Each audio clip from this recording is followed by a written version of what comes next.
Herkese merhaba arkadaşlar. Emanet Dizisi yeni bölüm analiz videoma hepiniz hoş geldiniz. Dizimizi daha rahat izleyebilmeniz için birçok altyazı seçeneği eklemiş bulunmaktayım. İstediğiniz altyazıyı videonun sağ altındaki ayarlar kısmından ulaşabilirsiniz. Lafı daha fazla uzatmadan analizimize geçelim. Öncelikle Seher ve Yaman'ın mutlu bir hayatları olsun diyorsanız ve ayrıca İkbal'in tutuklanıp ceza çekmesini istiyorsanız beğeni tuşuna basalım ve kaç kişi olduğumuzu görelim. Yaman ve Seher'in çocukları olacak mı? İkbal'in hain planı ne? Yaman, Seher'i koruyabilecek mi? Zuhal cezaevinden çıkacak mı? İşte bütün sorularınıza cevap vereceğim arkadaşlar. Bu videoyu sonuna kadar izlemenizi tavsiye ederim.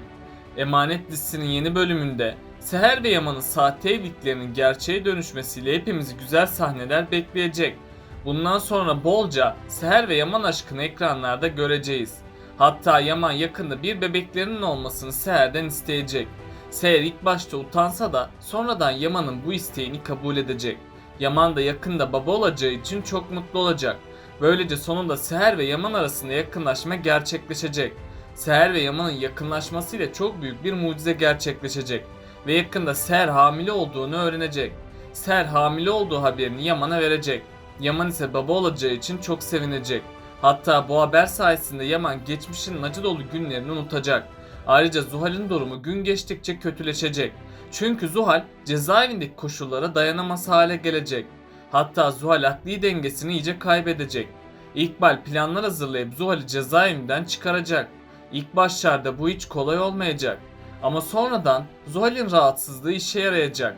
Bu yüzden Zuhal gözlem altına alınmak üzere hastaneye yatırılacak. Tabi İkbal Zuhal'i hastaneden çıkarmanın da bir yolunu bulacak. Ardından Zuhal hastaneden de kurtulacak. Bunun sonucunda İkbal ve Zuhal yeniden işbirliği yapacak. Seher dikkatli olmazsa Zuhal Seher'in sonunu getirecek. Çünkü İkbal ve Zuhal kötülükler yapıp Seher ve Yaman'ı ayıracak. Hatta İkbal Seher'i öldürme girişimlerinde bulunacak. Bu yüzden Seher'in iyi niyeti onun sonunu getirecek. Ama her şeye rağmen Seher ve Yaman aşkına bir zarar gelmeyecek. Çünkü Seher ve Yaman arasındaki bağ çok güçlüdür. Bu yüzden İkbal onların evliliğine bir zarar veremeyecek. Zaten İkbal de bunun farkına varacak. İkbal Seher'i öldürene kadar asla durmayacak. Umarım İkbal planlarında başarısız olur ve İkbal yaptığı kötülüklerin cezasını en ağır bir biçimde alır. Ali de kendisini tamamen işine adayacak. Ama sonradan Ali hata yaptığını fark edecek. Ve Ali hayatına yeni bir başlangıç yapacak. Çünkü Ali hayatının kıymetini daha iyi anlayacak. Ayrıca Ali'nin hayatına yeni birisi katılacak. Bu kişi sayesinde Ali yeniden hayata tutunacak. Yani bundan sonra heyecanlı sahneler yaşanacak. Sultan Ala Ali'nin hayatının düzene girmesiyle çok sevinecek. Çünkü Sultan Ala Ali'nin bir yuvasının olmasını istemekteydi. Bu birlikteliğin olmasıyla Sultan Ala da amaçlarına ulaşacak. Aynı zamanda Emanet dizisinin yeni bölümünde bundan sonra daha mutlu ve heyecanlı sahneler yaşanacak. Çünkü Yaman'ın Seher'e olan bağlılığı onunla hayatında yeni bir sayfa açacak. Yani artık Seher ve Yaman'ın evliliği gerçek bir evlilik olacak. Yaman Seher'e kavuştuğu için hayatının iyi tarafının ne olduğunu da görecek.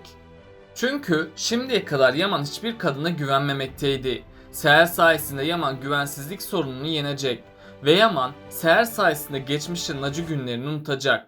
Ama İkbal bu mutluluğu gördükçe iyice sinirlenecek. Çünkü İkbal Seher yüzünden tüm iktidarını kaybettiğini sanacak. Bu yüzden İkbal asla kötülüklerinden vazgeçmeyecek. Hatta İkbal Seher'i ortadan kaldırmaya çalışacak. Bu amaçlarına ulaşabilmek için de İkbal tüm imkanını kullanacak. Yaman İkbal'in gerçek yüzünü göremezse Seher'in hayatı tehlikeye girecek. Çünkü İkbal Seher'i öldürene kadar asla durmayacak. Bir yandan İkbal kötülüklerine devam edecek. Ama diğer yandan da İkbal kendi sonunu getirecek. Çünkü yakında İkbal'in tüm kötülükleri tek tek ortaya çıkacak. İkbal kötülükler yaparken gerçek yüzünün ortaya çıkmayacağını sandı. Ama hiç beklenmedik bir anda İkbal'in gerçek yüzü ortaya çıkacak.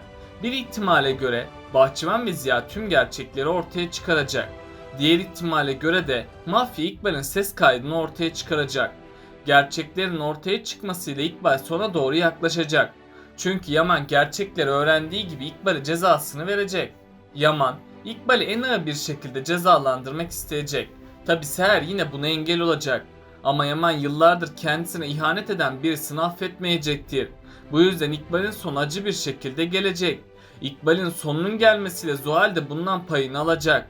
Bundan sonra Zuhal sokaklara muhtaç bir hale gelecek. Hatta Zuhal akıl sağlığını da iyice yitirecek. Yani böylece İkbal ve Zuhal yaptıkları kötülüklerin bedelini ödemiş olacak. Sezon finaline doğru yıllardır gizli kalan bir gerçek de ortaya çıkacak. Çünkü Arif Baba gerçekleri ortaya çıkaracak. Bu gerçeğin ortaya çıkışı ilk başlarda herkesin hayatını alt üst edecek. Çünkü Yaman Ali'nin kardeşi olduğunu kabullenmeyecek. Seher buna engel olmaya çalışacak. Çünkü Seher Yaman'ın geçmişi nedeniyle üzülmesini istemeyecek.